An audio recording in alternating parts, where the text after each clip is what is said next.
이처럼 사랑하사라는 제목입니다. 여러분, 공자나 맹자가 쓴 글을 읽어보면 사람은 이렇게 또는 저렇게 살아야 한다는 좋은 이야기들이 많이 있습니다. 중용을 지켜라, 부모를 공경해라, 욕심을 버려라. 그 이야기들을 읽어보느라면 하나도 버릴 내용이 없고 참 기억하고 그대로 살면 참 좋겠다. 이런 감명을 주는 주옥 같은 글씨로 가득 차 있습니다. 그런데 그런 좋은 책들을 보면 좋은 이야기가 많이 쓰여 있기는 합니다만 그 글 어디에도 내가 너희를 위하여 이렇게 살았다, 내가 너희를 위하여 이렇게 죽겠다, 이런 이야기는 본 적이 없습니다. 그런데도 어떤 기독교 학자들 중에는 성경도 그냥 그런 좋은 책 중에 하나라고 생각하기도 합니다. 그래서 만약에 그렇다면 논어나 이렇게 사서삼경처럼 공자가 지었든지 맹자가 지었든지 누가 지었든지 그렇게 큰 상관없이 그 속에 있는 내용만 좋으면 참 좋다, 그런 책이 되지 않겠는지요. 그러다 보니까 성경의 주인공인 예수님이 진짜 인물인지 아닌지 그런 것에 중요하지 않다고 말합니다. 예수님이 진짜 십자가에서 죽으셨는지 또는 죽지 않으셨는지, 부활을 하셨는지 부활을 안 하셨는지 그것이 중요하지 않다고 그렇게 말하기도 합니다. 그저 그 정신, 그냥 서로 사랑하라, 이 내용, 이 사랑의 정신을 배우는 것, 그것이 중요하지 않느냐고 그렇게 주장하는 학자들도 있습니다. 여러분 어떻습니까? 이렇게 성경이 참 좋은 말이 많이 있는 그런 책이다, 이렇게 말씀을 드릴 때 여러분 이게 그럴듯하게 혹시 들리지는 않으시는지요?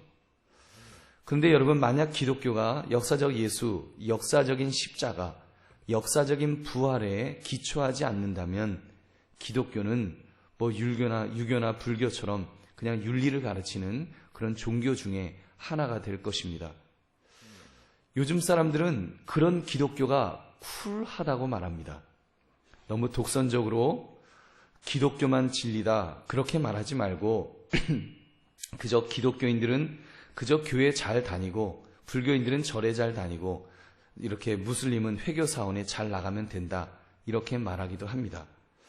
아마도 여러분 중에 이런 영향을 받은 분이 계실지도 모르겠습니다. 소위 종교다원주의 또는 상대주의에 물든 분들도 간혹 계실지 모르겠습니다. 그런 분들은 제가 만약 여러분 기독교만이 참 진리입니다, 기독교만이 참 구원이 있습니다, 이렇게 말씀을 드리면 저 차 목사님이 생긴 거는 그렇게 안 생겼는데 사람이 되게 꽉 막혔다, 사람이 굉장히 독선적이네, 성격 이상하네, 여러분 혹시 그렇게 생각하실지 모르겠습니다. 그러나 사랑하는 성도들이여, 우리가 분명히 알아야 할 것은 기독교는 좋은 윤리, 좋은 도덕을 가르쳐서 그저 착하게 살면 된다, 착하게 살면 좋은 데 갈 수 있다, 그냥 이 정도로 가르치는 윤리적인 종교가 아니라는 사실입니다. 좋은 것이 좋다고 착하게 살면 결말도 선하게 끝날 것이라는 희망사항 정도를 가르치는 세상의 여느 종교들 중에 하나가 아니라는 말입니다.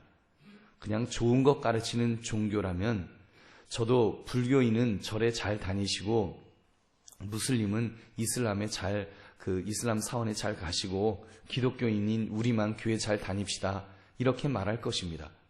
그러면 저도 혹시 압니까? 사람들이 쿨한 목사라고, 이야 참 이 시대에 아주 마음이 넓은 목사구나, 이렇게 칭찬을 들을지도 모르겠습니다. 이런 유혹 때문에 점점 더 그렇게 말하는 목사들이 생겨날지도 모릅니다. 그러나 그것은 종교인이지 여러분 생명을 담은 생명의 신앙을 말하는 여러분 참 목자는 아닐 것입니다. 기독교가 무엇입니까? 기독교가 무엇이냐? 여러분 잘 들으십시오. 기독교는 좋은 사상을 가르치는 것이 아니라 생명을 전달하는 것인 줄 믿으시기 바랍니다. 생명을 전달하는 것입니다. 그냥 좋은 말 가르치기 위함이 아닙니다. 만약 좋은 가르침을 위한 것이었다면 그냥 구약 성경으로 충분했겠지요.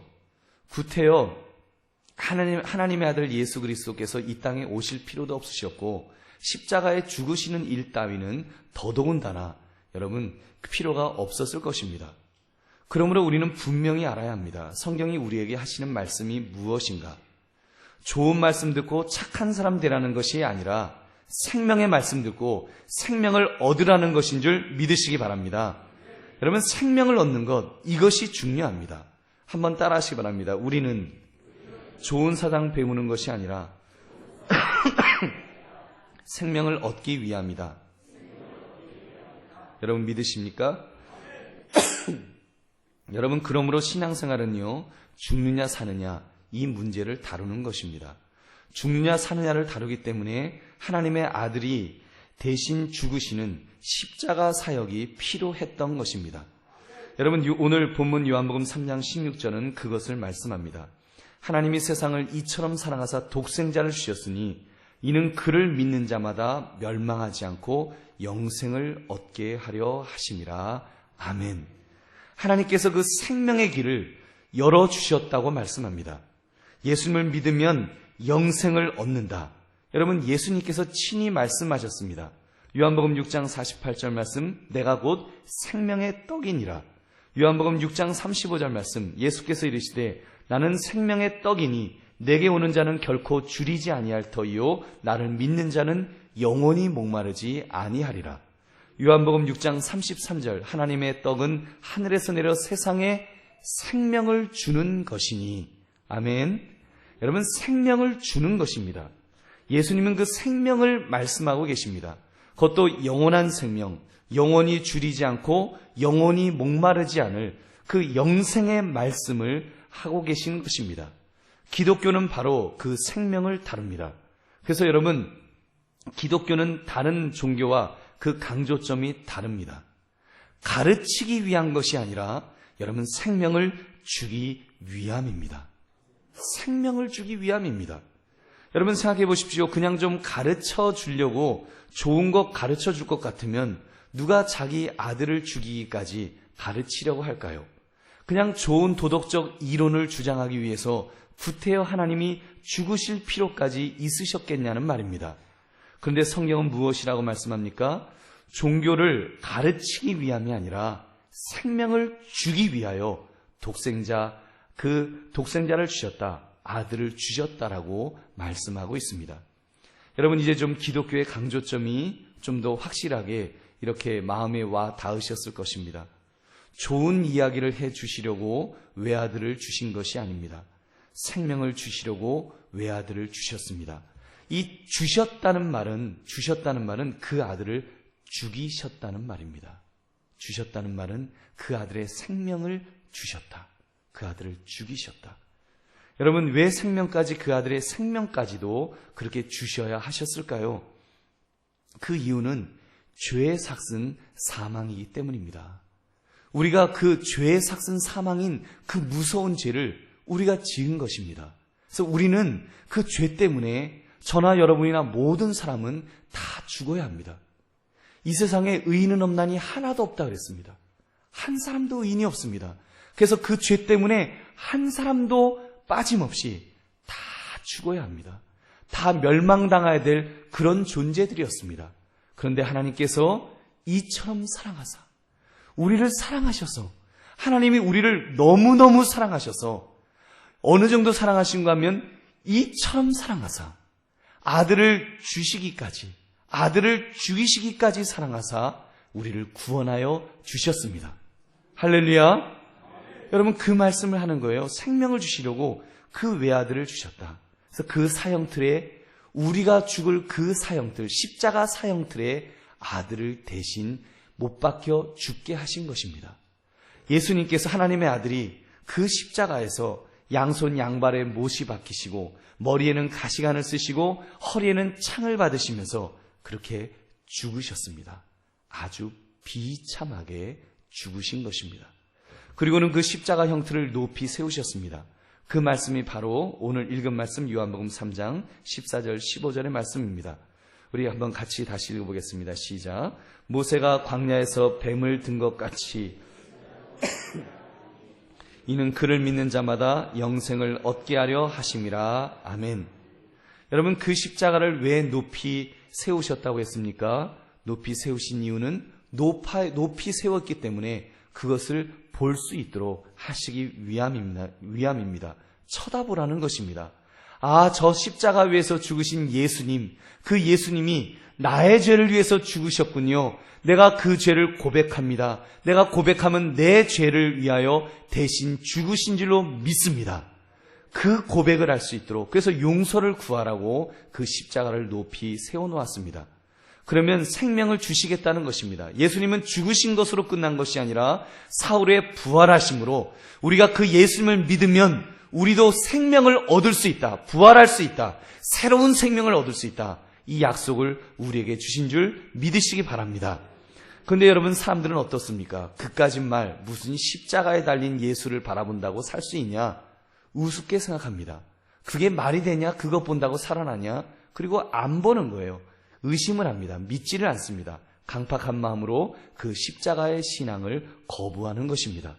그때 예수님께서 그 이스라엘 백성들에게 지금 역사적인 경험을 가지고, 역사적인 사실을 가지고 그 백성들에게 지금 말씀해주고 계십니다.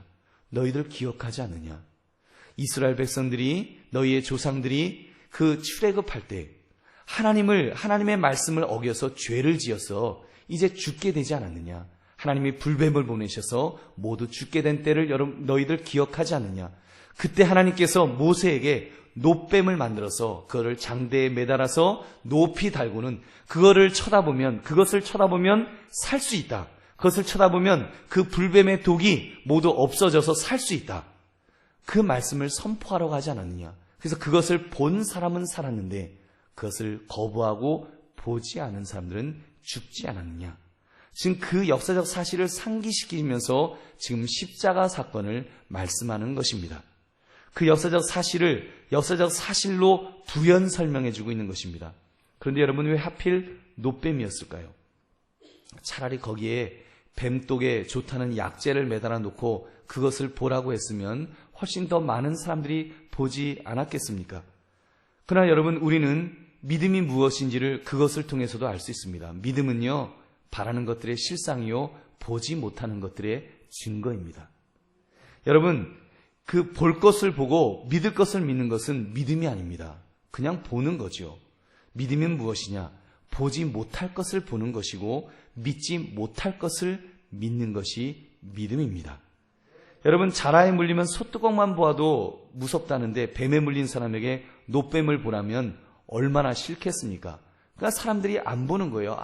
싫다. 내가 지금 불뱀에 물렸는데 내가 놋뱀 쳐다보게 생겼냐. 그리고 순종하지 않는 거예요. 근데 그 중에서 억지로라도 그래도 하나님의 명령이니 내가 순종하겠습니다. 그리고 그 놋뱀을 쳐다본 사람들은 살게 된 줄 믿으시기 바랍니다. 그것이 믿음입니다. 그렇게 순종하는 믿음, 그 믿음을 가질 때 여러분 우리가 생명을 얻을 수 있습니다. 지금 그 말씀을 하고 있는 거예요. 여러분, 십자가는 그런 것입니다. 놋뱀과 같은 것입니다. 만약 예수님이 로마의 시저의 아들로 태어나셨다면 예수님을 믿지 않았을까요? 만약에 바로의 아들로 태어났다면 믿지 말라고 해도 믿었을 것입니다. 왜냐하면 이미 그들은 왕을 신으로 숭배하고 있었기 때문입니다. 여러분, 그런데 하나님은 우리 예수님을 하필이면 저 베들레헴 총구석에, 그것도 목수의 아들로 태어나게 하셔서 제일 끔찍한 십자가 형틀에서 예수님을 죽이셨습니다. 메어달아 죽이셨습니다. 그리고는 그 끔찍한 십자가를 바라보면 살 수 있다라고 말씀하고 있는 것입니다. 그렇습니다. 기독교는요, 그 십자가를 바라보는 종교입니다. 그 십자가 위에서 죽으신 예수님을 바라보고 믿으면 새 생명을 얻게 될 줄 믿으시기 바랍니다.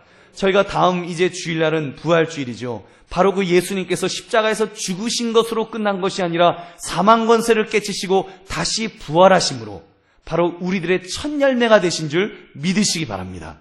그러면 누구든지 예수님을 믿기만 하면 구원을 얻습니다. 예수님을 믿기만 하면 새 생명을 얻게 될 줄 믿으시기 바랍니다. 여러분, 그 구원의 길을 예수님은 이렇게 선포하고 계십니다. 하나님이 세상을 이처럼 사랑하사. 여러분, 처음에 말씀드린 것처럼 기독교는 그냥 이론적인 가르침이 아니라고 그랬습니다. 이처럼 사랑하셨다는 것은요, 실제로 행동으로 옮기셨다는 말씀입니다. 하나님의 아들이 십자가에서 죽으신 사건, 그 실제 사건을 가지고 이처럼 사랑하사, 십자가의 사건을 가지고 이처럼 사랑하신다라고 지금 예수님께서 말씀하고 계십니다. 그 사랑으로 생명을 얻었습니다. 그렇습니다. 기독교는요, 단순한 가르침의 종교가 아닙니다. 생명을 생명으로 갚아주는 생명의 종교입니다. 입으로만, 이론적으로만 사랑을 말하는 종교가 아니라 실제 몸으로 사랑을 실천한 종교가 바로 기독교인 것입니다. 그래서 그 사랑이 어느 정도 사랑이냐? 생명을 주어서, 생명으로 갚아주어서 바꾸어 주시는 그런 종교. 여러분, 그래서 우리 예수님을 믿기만 하면 새로운 생명을 얻게 되는 줄 다시 한번 믿으시기 바랍니다. 할렐루야! 여러분, 그러므로 기독교에는요, 이 역사적인 예수님이 중요합니다.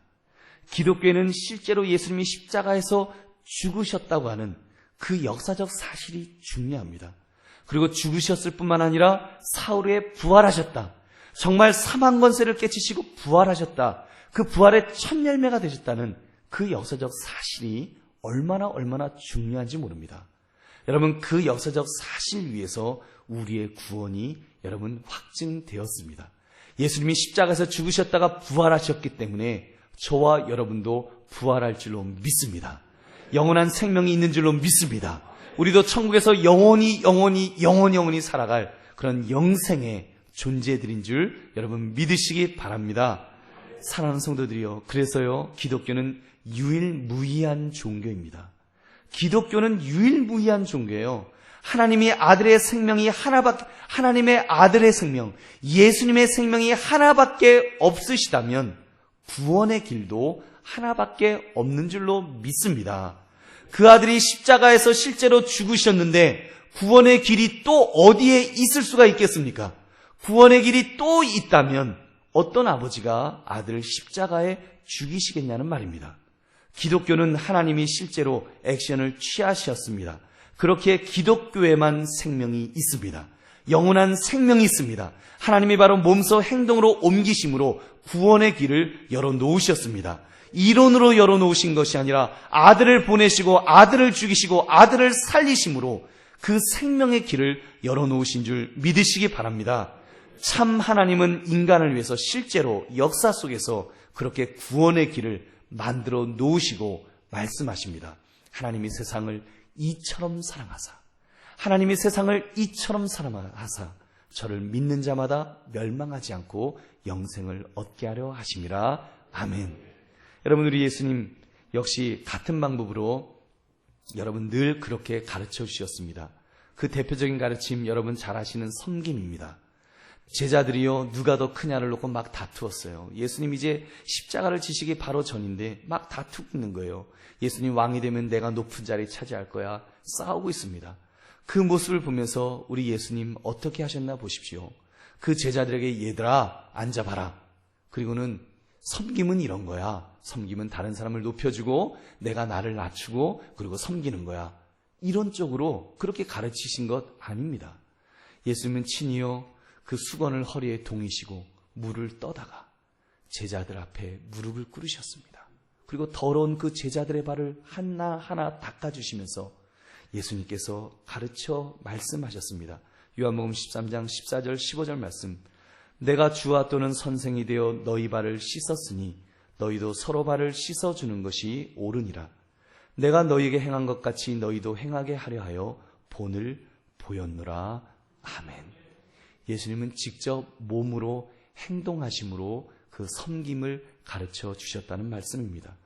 용서를 가르치실 때에도요, 오늘 새벽에 함께 말씀을 나누었습니다만 예수님이 원수를 사랑해라 말씀으로만 하신 거 아닙니다. 원수를 사랑하는 것이 얼마나 고상한 사랑이냐 그렇게 가르치지 않으셨습니다.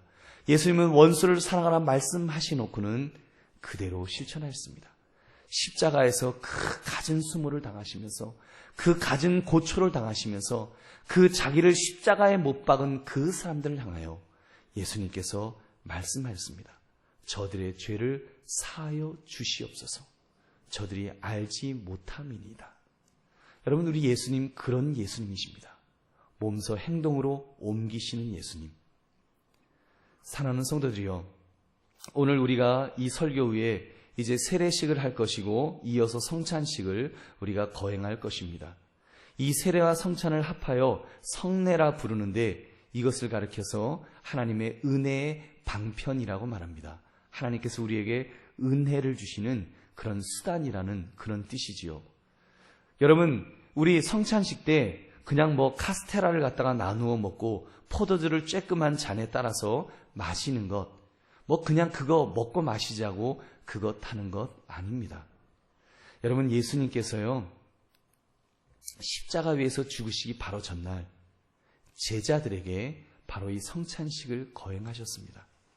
예수님이 분명히 고민하셨을 것입니다. 내가 이제 이 식사가 끝나고 나면 내가 이제 체포되어서 십자가에서 죽게 될 텐데, 내가 십자가에서 이제 그 못이 박혀서, 손가발에 못이 박혀 이 살이 찢어지고 그리고 피가 다 흐르는 그런 고초를 당할 텐데, 과연 우리 제자들이 나중에 이 십자가 사건을 기억할 수 있을까? 이 친구들이 머리가 나빠서 좀 시간이 지나다 보면 예수님 진짜 죽으셨나? 이러면서 혹시 잊어버리지 않을까? 적어도 2000년이 지난 후에 저 대한민국의 한강교회 교인들이 혹시 예수님의 그 십자가 사건을 그게 뭐지? 그게 뭐였을까요?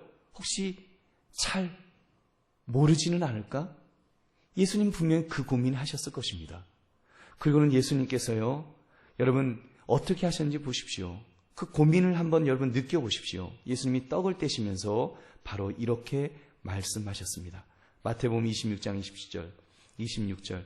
그들이 먹을 때 예수께서 떡을 가지사 축복하시고 떼어 제자들에게 주시며 이르시되 받아서 먹으라. 이것은 내 몸이니라. 이것은 내 몸이니라.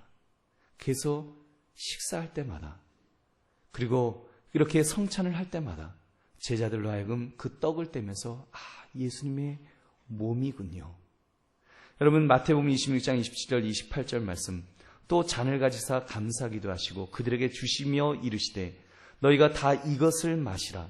이것은 죄사함을 얻게 하려고 많은 사람을 위하여 흘리는 바 나의 피 곧 언약의 피니라. 여러분, 우리가 성찬식 때 우리도 바로 그 떡을, 그 잔을 나누게 될 것입니다. 천주교에서는요, 그 떡과 그 포도주가 예수님의 진짜 살로, 성찬식 때 진짜 피로 변한다고 그들은 그렇게 믿습니다. 그것을 화채설이라고 하는데 그들은 그렇게 믿어요. 그렇기 때문에 그 예수님의 피로 그 변한 그 포도주를 신부님들만 드십니다. 아마 그 신부님들이 이렇게 드시는 이유가 혹시 포도주를 갖다가 이렇게 성도들한테 돌리다가 부주의한 성도가 그거 쏟을까봐, 예수님의 피를 땅에, 그 거룩한 피를 땅에 그냥 쏟게 될까봐 이제 조심하는 의미에서 아마 대표로 신부님만 드시는 것 같습니다. 그리고는 또 모두 앞으로 나오라 그래 놓고는 이제 떡을 뗄 때도 이렇게 입 벌리라 그러고 입속에다가 쏙쏙 넣어줍니다. 흘리지 말라고. 그렇게 해요. 물론 우리 장로교는 그렇게 화채설로 예수님의 살과 피로 변했다고는 믿지 않습니다. 그럴 것 같았으면 예수님이 아예 스테이크를 자르시면서, 아예 스테이크 자르시면 내 살이다. 피, 그것도 아주 레어로 아주 덜 익은 걸로 해서 피 뚝뚝 떨어지는 것 같고, 이거는 내 살이다, 내 피다. 예수님 그러셨겠죠. 사도 바울의 기록을 보면 예수님은 화채설을 말씀하지 않으셨음에 틀림없습니다. 고린도전서 11장 25절 26절 말씀 우리 같이 읽겠습니다. 시작. 식후에, 고린도전서 11장 25절 26절 시작. 식후에 또한 그와 같이 잔을 가지시고 이르시되 이 잔은 내 피로 세운 새 언약이니 이것을 행하여 마실 때마다 나를 기념하라 하셨으니 너희가 이 떡을 먹으며 이 잔을 마실 때마다 주의 죽으심을 그가 오실 때까지 전하는 것이니라. 아멘. 무엇을 하라고 하셨습니까? 기념하라. 여러분, 이제 성찬식에 우리가 카스테라를 드리고 포도주를 드릴 것입니다. 이것은 그냥 가르침이 아닙니다. 하나님의 아들이 바로 나의 죄를 위해서 십자가에서 죽으시기 전에 그 떡을 떼시면서 이제 내가 찢길 바로 이 살이, 이 떡을 가지고 기념해라. 그리고 내가 흘릴 피를 가지고, 이 포도주를 가지고 기념하라 하시면서 예수님께서 그렇게 주신 것입니다.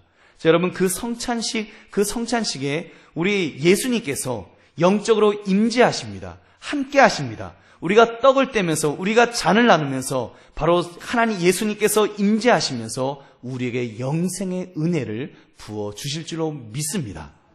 여러분, 우리가 그거를 고백하는 것입니다. 영적으로 예수님께서 임재하시기 때문에 그것은 실제적인 사건입니다. 영적인 세계에서는, 영의 세계에서는 실제적인 사건으로 우리가 그 성찬식을 하는 것입니다.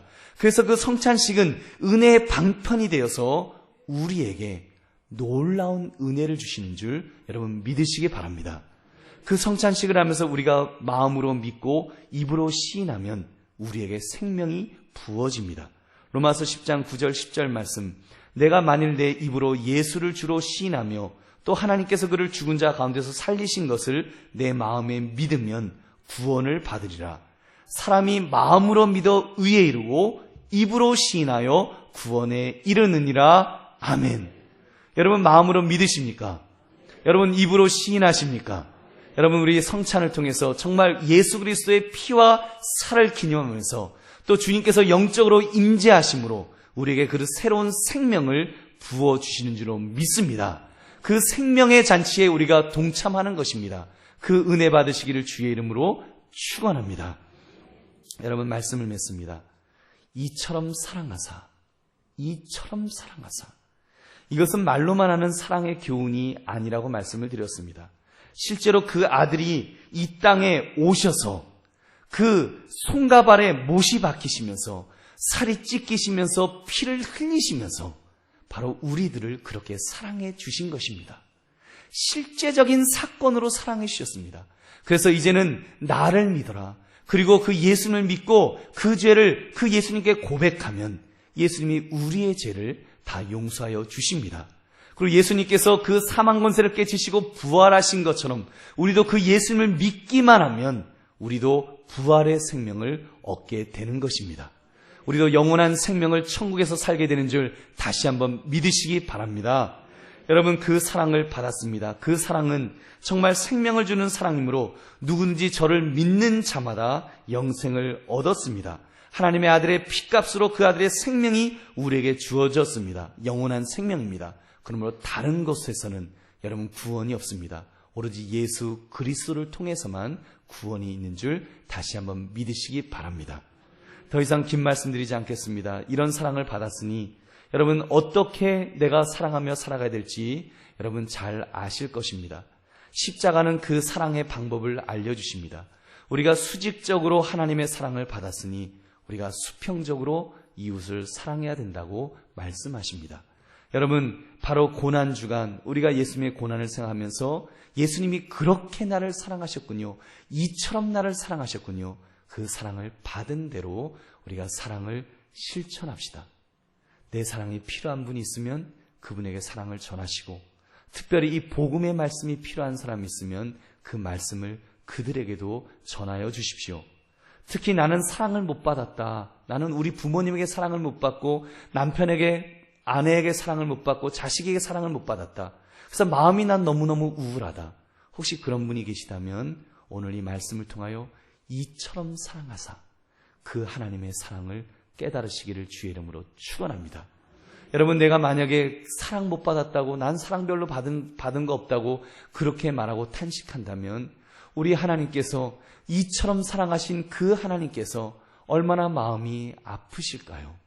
여러분, 우리는요 정말입니다. 하나님이 이처럼 사랑하사 아들을 죽이시기까지 사랑하신 그 놀라운 사랑을 우리는 받은 사람들입니다. 그러면 우리가 고백할 것은요 다른 것 없습니다. 하나님, 내가 나에게 그런 사랑을 주셨군요. 하나님 감사합니다.